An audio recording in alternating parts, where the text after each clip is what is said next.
Bonjour chers frères et chères sœurs, quelle joie de vous revoir ce matin et de partager ensemble la parole de Dieu.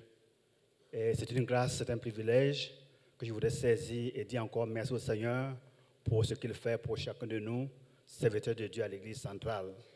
Parler à une assemblée comme la vôtre, comme celle-ci, avec des grandes personnes, des grandes personnalités, chacun de vous très importantes, qui vous asseyez religieusement pour écouter, que le Seigneur vous bénisse. Le pasteur Wamba est à Bobo. Le pasteur Issouf vient de partir pour clôturer un camp et nous sommes là pour la suite du culte. La chorale vient d'introduire, sans le savoir, le sujet de notre message. Merci à la chorale. Merci pour votre inspiration d'avoir écouté le Saint-Esprit. Vers Canaan, le pays promis, après tant de labeur. Vers Canaan, céleste, la cité céleste, selon Hébreux 11, 6, 8 à 10. Nous ne sommes pas encore là. Notre texte de base se trouve dans Psaume 106, verset 24. Psaume 106, verset 24.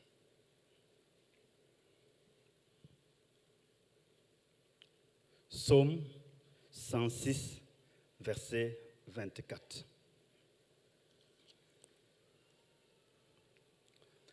Après avoir lu le texte, nous allons essayer de faire une introduction, puis une contextualisation, puis une explication ou interprétation du passage, avec quelques applications et implications, si cela le permet. Et à la fin, nous allons nous inviter à revenir vendredi pour mettre en pratique ce que nous venons de voir. Psaume 106, verset 24. J'ai proposé ce sujet parce que nous, les chrétiens, nous ne semblons pas manifester notre patriotisme. Dis à ton voisin, patriotisme. L'amour de la patrie. Nous aimons notre patrie, nous aimons notre pays. Mais à regarder ce que les uns et les autres font pour le pays, on se pose la question, mais où sont les chrétiens? S'ils sont mélangés avec les autres, gloire à Dieu. Sinon, nous voulons faire une interpellation à chacun de nous aujourd'hui. Nous lisons. Ils méprisèrent le pays des délices. Ils ne crurent point à la parole de l'Éternel. Amen. L'histoire du peuple juif et d'Israël a commencé il y a à peu près 4000 ans maintenant. Et vers le XVIIe siècle avant Jésus-Christ, avec les patriarches Abraham, Isaac et Jacob, à qui Dieu avait promis un pays, une nation, un peuple, aussi nombreux que les étoiles dans le ciel et le sable au bord de la mer. À l'époque, ils étaient nomades. Abraham quitta Ur en Chaldée pour se rendre par la foi dans le pays de Canaan, pour y fonder une famille, puis un peuple qui croit en Dieu, un Dieu un. Répétez, un Dieu un. Loin de l'idolâtrie ancestrale en Ur, en Chaldée. Comme vous le savez, dans la suite de l'histoire, naquit Isaac, Ismaël, Ésaü, Jacob et les 12 fils de Jacob. Jacob et ses fils se multipliaient et devinrent nombreux quand une grande famine survint dans le territoire de Canaan. Jacob et ses fils descendirent en Égypte pour chercher le grain du pain quotidien. C'était au moment où Joseph, leur frère, celui-là même qu'ils avaient vendu aux marchands égyptiens, Joseph est devenu premier ministre du roi Pharaon. Il reconnut ses frères, les accueillit, les traita avec faveur. Et finalement, toute la famille de Jacob descendit, immigra en Égypte et à Goshen, où ils étaient éleveurs. Après le règne de Joseph, il se leva un autre pharaon qui n'a pas connu Joseph.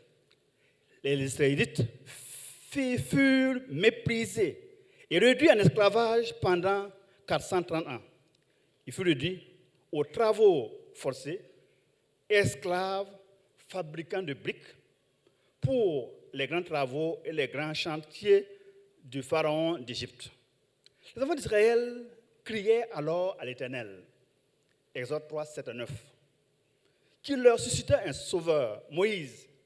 Il fut choisi par Dieu pour libérer son peuple des griffes du pharaon et les faire sortir d'Égypte et remonter vers la terre promise, Canaan, vers le 13e, 12e siècle avant Jésus-Christ.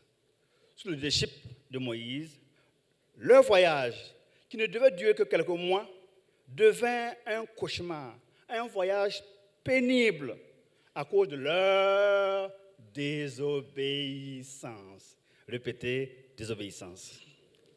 Ils errèrent dans le désert pendant 40 ans. Au bout de ces 40 ans de pérégrination, c'est Josué, successeur de Moïse et Caleb, qui conduisit le peuple d'Israël dans la terre promise après moult séries de conquêtes, oui, des conquêtes, parfois des défaites, et surtout des victoires éclatantes contre leurs ennemis. Cependant, la génération de ceux qui ont murmuré contre l'Éternel, le Dieu d'Israël, tomba dans le désert. Et Moïse même, le leader, ne fut pas admis à entrer dans le pays promis. Ce psaume 106, verset 24, jusqu'au verset 47, corrobore avec les récits de Nombre 13 et 14, de Deutéronome 1, 19 à 33, et les récits historiques dans le livre des juges et des rois, que c'est depuis cette montée pour conquérir le pays promis, le pays de délices, que les enfants d'Israël méprisèrent le pays que Dieu leur a donné, le pays de délices, donné à Abraham, à Isaac et à Jacob et Joseph, et qui leur a été donné par accomplissement de ses multiples promesses et à cause de sa fidélité. Mais ils ne crurent point à la parole de Dieu. L'Éternel, votre Dieu, marche devant vous, disait Moïse. Il combattra lui-même pour vous. Ne tremblez pas, n'ayez pas peur. Mais ils n'y crurent point. Qu'est-ce que mépriser le pays de Lys? Que veut dire ils ne crurent point à la parole de Dieu? Quelle devait être plutôt la bonne attitude d'Israël envers son Dieu? Comment aimer son pays selon la Bible? Comment être patriote? Ce sont des sujets connexes que nous pouvons traiter. Deuxième grand point, pourquoi Israël a-t-il maîtrisé le pays de Lys et ne crurent point à la parole de l'Éternel? Troisième point, quelles ont été les conséquences d'une telle attitude d'Israël?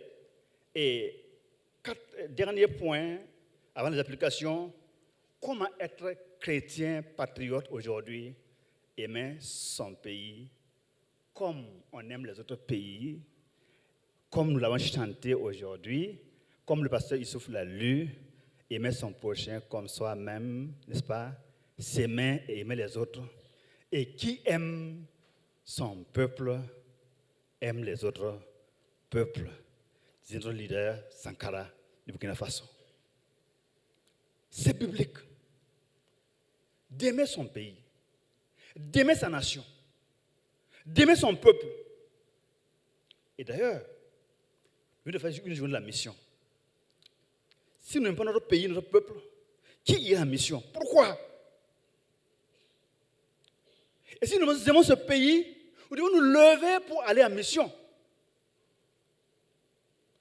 D'ailleurs, les pionniers de la mission américaine, l'Église primitive, est allée très tôt en mission. Et ils sont allés au Togo, au Ghana, au Niger, au Mali, en Côte d'Ivoire, en Guinée. Nous, aujourd'hui, nous avons pris la seconde partie et nous voulons aller vers les peuples atteints au Burkina Faso. Gloire à Dieu. Mais qui se lèvera pour cette mission.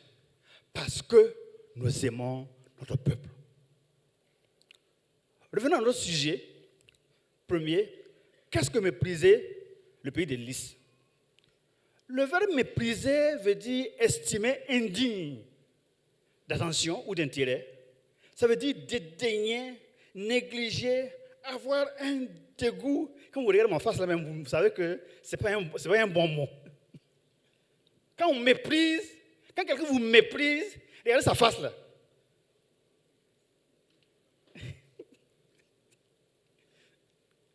Je regarde le frère Kabore qui aime dire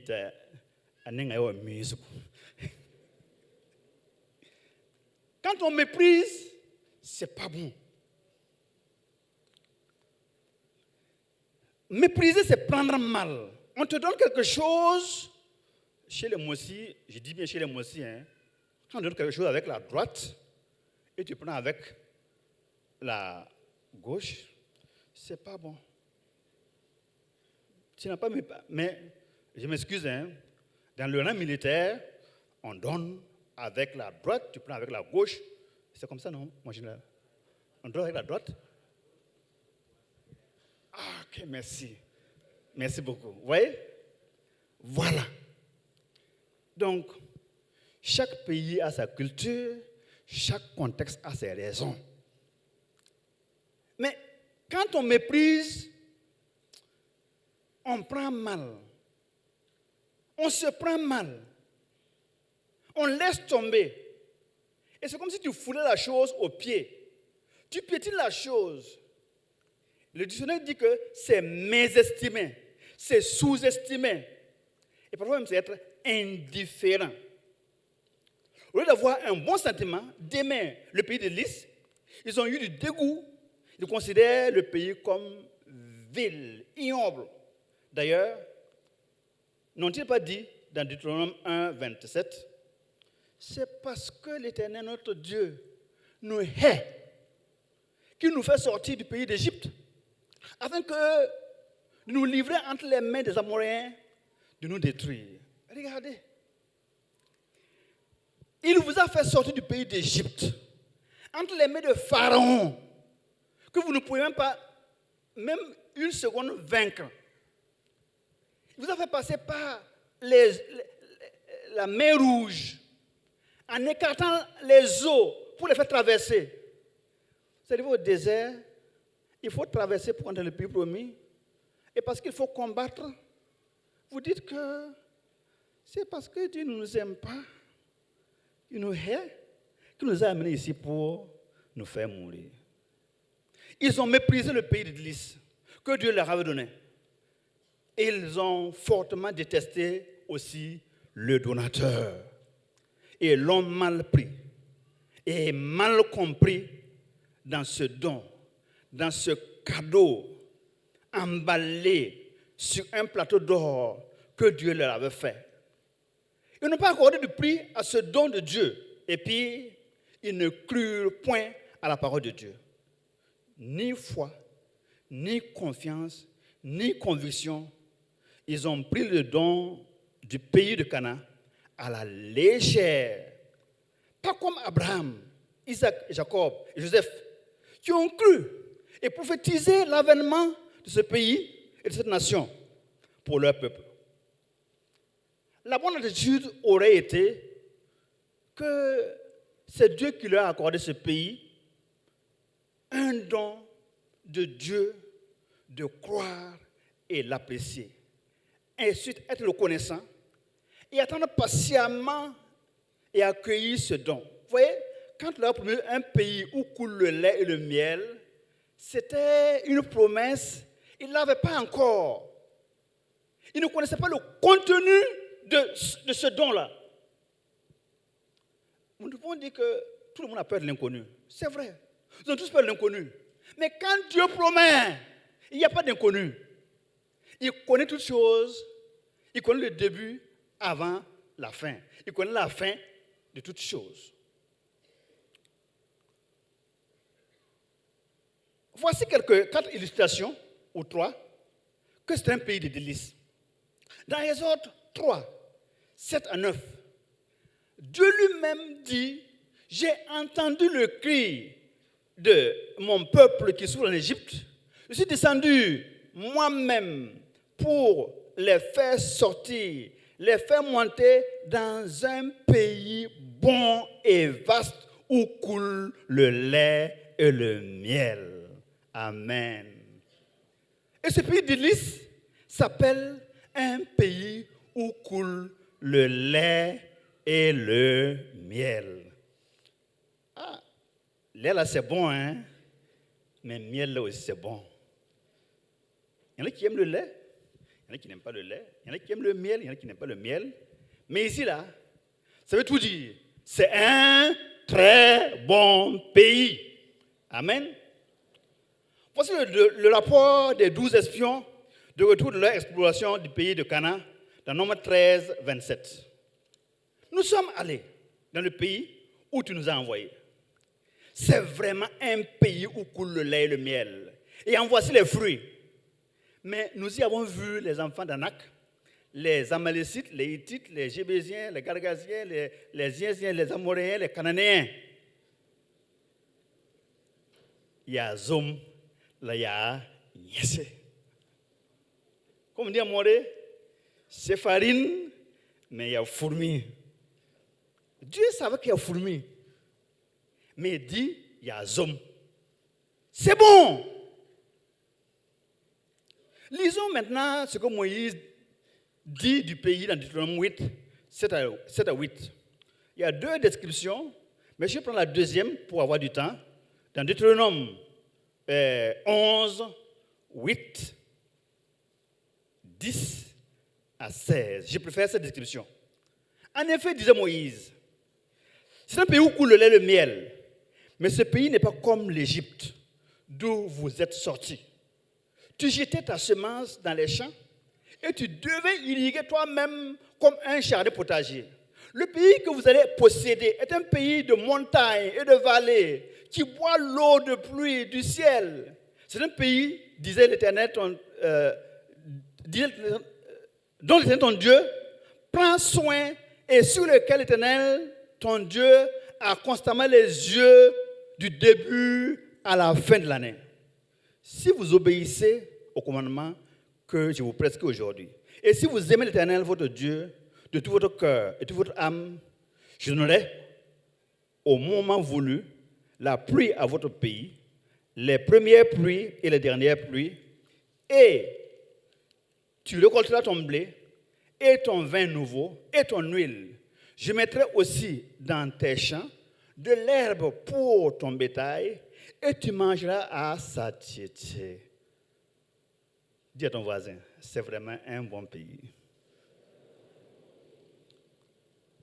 Face à une telle description d'un bon et vaste pays, pays de délices et de bonnes choses, Israël n'a pas su aimer le pays de délices et ni le donateur de ce pays comme il se devait.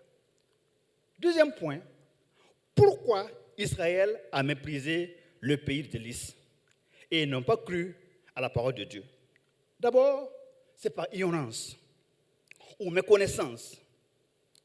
Méconnaissance des promesses de Dieu, méconnaissance du don de Dieu et méconnaissance de Dieu et de ses dons. Ils ne connaissaient pas le don de Dieu et la valeur de ce don. Ils l'ont méprisé et rejeté. Ils ne savent pas que les dons de Dieu, même si vous ne connaissez pas tout le contenu, ça ne se méprise pas, ça se prise. Amen. Les dons de Dieu ne se prisent pas, ça se prise. Dis à ton voisin, les dons de Dieu ne se méprisent pas, ça se prise.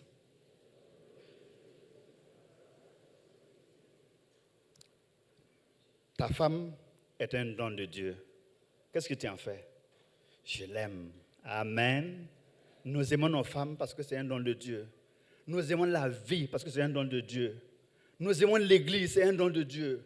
Nous aimons le pays, c'est un don de Dieu. Je ne sens pas les amen. Les dons de Dieu ne se méprisent pas. Ça se prise. Ils ne savaient pas que le pays qui leur est échu, donné un héritage, c'est eux qui doivent monter et conquérir le pays et Dieu leur accordera la victoire. Oui, Dieu a donné le pays. Mais il ne descendra pas pour combattre. Il les envoie pour combattre. Il dit, lui-même combattra pour vous. Amen. Ils avaient peur du combat. Ils avaient peur de la guerre, des géants sur la route, des fils d'Anak, des Amoréens. Ils ont même dit à Dieu qu'ils ne voulaient pas y monter et ils furent rebelles à l'ordre de l'Éternel. Et verset 27, Deutéronome 1, 27, ils murmuraient dans leur tente et dirent, c'est parce que l'Éternel nous hait qu'il veut que nous allons mourir. De même que Esau a méprisé son droit d'aînesse, pour un plat de lentilles, Israël a méprisé le pays de promis, le pays de délices, le pays où coulait le miel. Ils ne crurent point à la parole de l'Éternel. Ils murmuraient dans leur tente et n'obéirent point à la voix de Dieu. Pire, ils s'attachaient non à Dieu, mais à Baal-Péor. Ils mangeaient des viandes sacrifiées. Ils servirent les idoles des nations. Et cela fut pour eux un piège. Ils n'eurent pas confiance en l'Éternel, leur Dieu, qui marchait devant eux jour et nuit. Et enfin, ils n'écoutèrent pas l'Éternel, et même ils se revoltèrent contre son ordre de ne pas monter contre l'ennemi, de ne pas monter contre l'ennemi sur les montagnes. Dans leur insolence, comme Dieu a dit de ne pas monter, et qu'ils veulent monter, ils montaient contre les Amoréens, et les Amoréens les battirent à plat de couture, et ils fuirent comme des lapins, et on les poursuivit comme les abeilles poursuivent quelqu'un.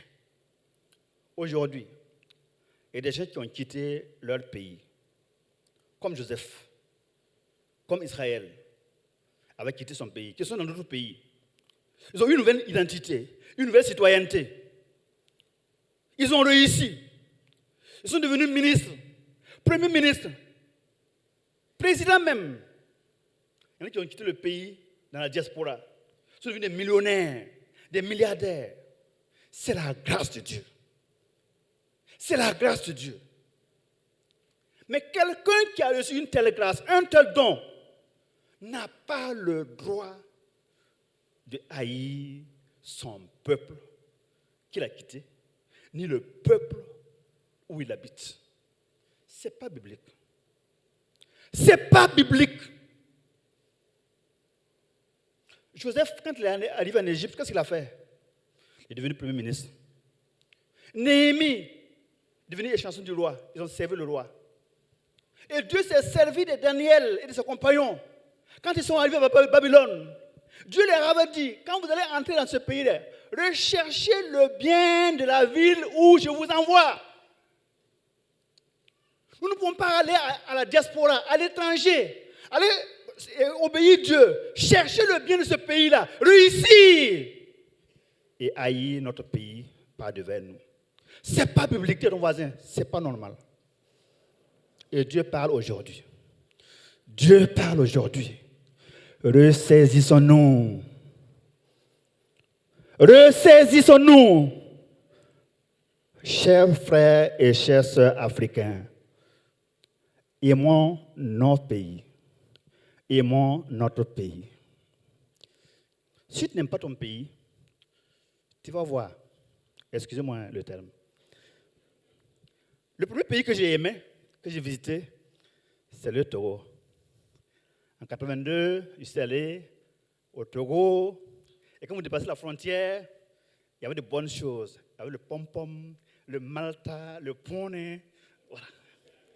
Et quand vous dépassez d'Apan, c'est les bonnes choses jusqu'à Lomé. En tout cas, j'ai aimé, c'est le premier pays que j'ai aimé. Quelque temps après, avec le frère de M. Delma, nous avons visité notre pays, je ne citerai pas le nom, et là, nous croyons que la communauté était vraiment là, et que nous, citoyens de la communauté, nous pouvons aller et venir comme nous voulons. Non, je n'accuse personne, hein. C'est une réalité. Et quand nous avons franchi la frontière, il faisait jour, et ce jour-là, nous étions 3, et nous devions prendre la STC, la Société ghanéenne, pour aller en profondeur.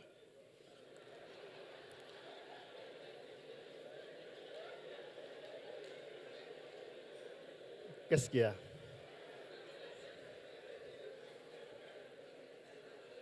J'ai dit, je continue. Et après la frontière, ce jour-là, nous étions vraiment, nous 3, c'était des fonctionnaires bien habillés. Et puis, on nous regardait, les policiers nous regardaient, on nous respectait, on mettait de côté. Et puis, arrivée la nuit, tous les chats sont gris. La nuit, tous les chats sont gris. On nous a rançonnés. Vraiment rançonnés. Non, ce que je dis, ce n'est pas un seul pays. Ça se passe partout. Excusez-moi, c'est une vérité. Nous pouvons changer. Ce n'est pas le pays qui fait ça. Parfois, c'est ceux qui sont à la frontière qui font ça. Ils cherchent leur argent. Mais regarde le nom du pays. Donc, nous sommes allés, et après, c'était une histoire à rire, parce que nous avons vécu une expérience vraiment difficile. Et pourtant, nous pouvons vivre heureux ensemble. Qui va emporter le Burkina Faso loin du Burkina Faso quand il va mourir? Personne. Qui va emporter la Côte d'Ivoire, le Ghana, le Togo, loin de leur pays quand il va mourir? Nous allons tous mourir. Mais ce que Dieu te demande, nous demande, vous demande, c'est que chacun fasse de son pays un havre de paix, où il fait bon vivre, où les hommes peuvent aller et venir. Les hommes que Dieu a créés à son image.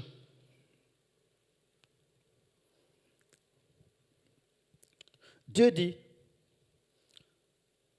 par la bouche de Jérémie, construisez des maisons aux exilés, habitez-les, plantez des jardins et mangez-en les fruits. Mariez-vous et mariez vos enfants, vos filles aux filles. Donnez des femmes au mariage à vos fils et aux filles. Augmentez-le en nombre et demeurez dans le pays. Ne diminuez pas.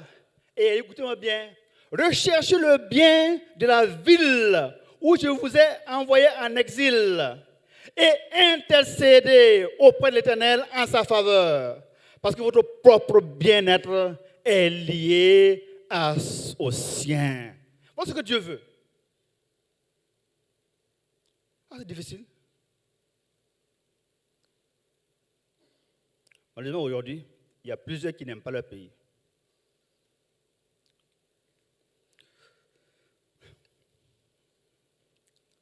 Ils n'aiment pas leur pays d'origine.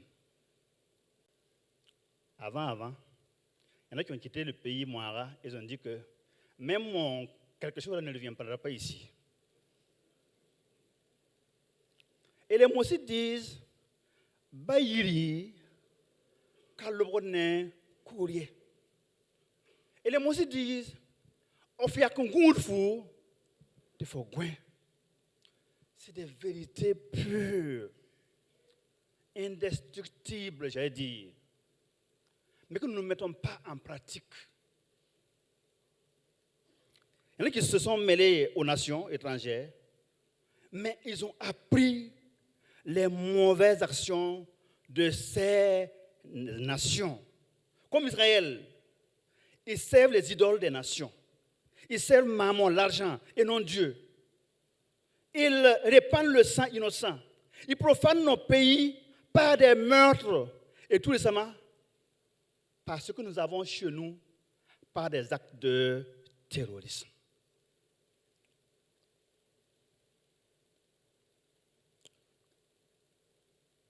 Voici ma réflexion. Je peux me tromper. S'il n'y a pas de pays, il n'y a pas de nationalité. la terre et les territoires qui lui sont attachés. C'est ça que nous aimons et que nous protégeons. Et c'est ça aussi que d'autres viennent pour chercher. C'est pas vrai? Je n'invente rien. Mais Dieu nous a donné le pays. Dieu a donné à chaque peuple un pays. Dieu a donné à chaque peuple un pays. Et même aujourd'hui, il y a des peuples qui cherchent qu'on leur reconnaisse qu'ils ont droit à un pays. Que fait l'ONU? Que font les grandes institutions pour leur donner ce droit légitime? Vous voulez dire que je vais très loin. Mais c'est comme ça. Un seul être vous manque et le monde est des peuples. Si le pays nous manque, nous ne pouvons pas aller en mission. Oui, on peut aller en mission ailleurs. C'est un autre pays. S'il n'y a pas de pays, de toute façon, une chose je vais vous dire. Dieu a créé d'abord le ciel et la terre. Il a donné la terre aux hommes. C'est ce que la Bible nous dit. Je le crois. Vous le croyez aussi. Et chaque peuple a sa terre. Les peuples ont des terres. Mais Dieu va plus loin. Il donne aussi le ciel à ceux qui croient en lui. Il y a cette cité céleste que celui qui a créé les cieux et la terre veut nous donner à ceux qui croient en lui. Une chose, si tu aimes la terre et que tu n'aimes pas le ciel, ce n'est pas arrivé. Si tu aimes le ciel et que tu n'aimes pas la terre, ce n'est pas arrivé. Soyons équilibrés. Aimons le Créateur qui a créé le ciel et la terre. Et pendant que nous sommes là, aimons la terre, aimons les peuples, aimons les hommes que Dieu a créés à son image. Excusez-moi. Et aimons les frères et les sœurs. Allons en mission. Cherchons-nous les uns les autres pour la Canaan céleste. Je vais m'arrêter ici. Ce matin, Dieu voudrait nous inviter à faire quelque chose pour notre nation, pour notre pays. Déjà, nous prions. Est-ce qu'on peut faire mieux? On peut faire mieux. On peut s'améliorer. Et vendredi soir, nous vous invitons à venir pour que nous puissions avoir une soirée de prière pour notre pays et les autres pays que nous aimons tant. Vendredi soir, s'il vous plaît, venons. Nous allons prier pour notre pays et les pays qui nous entourent et les pays du monde entier qui sont à la recherche de la paix. La paix, là, elle n'est pas accrochée à quelque part en haut. Elle est dans les peuples, elle est dans les pays. Et s'il n'y a pas de pays, là, prions pour le pays. Prions pour nos nations. Prions pour notre peuple. Mais aussi, je voudrais inviter ce matin chaque frère et chaque sœur à devenir un citoyen de ce pays et s'engager, s'investir pour le bien de ce pays. C'est une mission que Dieu nous donne, à chercher le bien de la ville, du pays qu'il nous a donné. Ensuite, nous prierons aussi pour les peuples atteints et non atteints. Il y en a encore beaucoup. Baissons nos têtes et prions.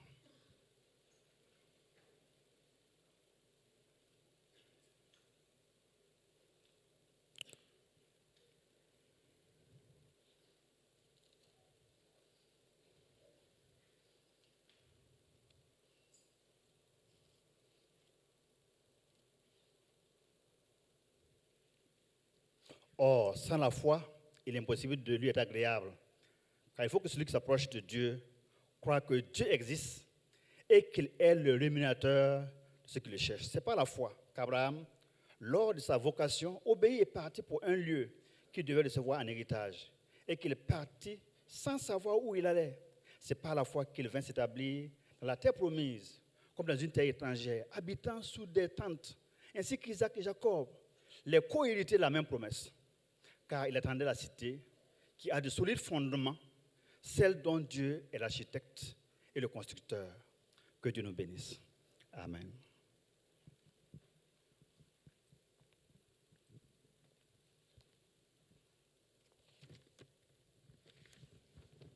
Restons en prière.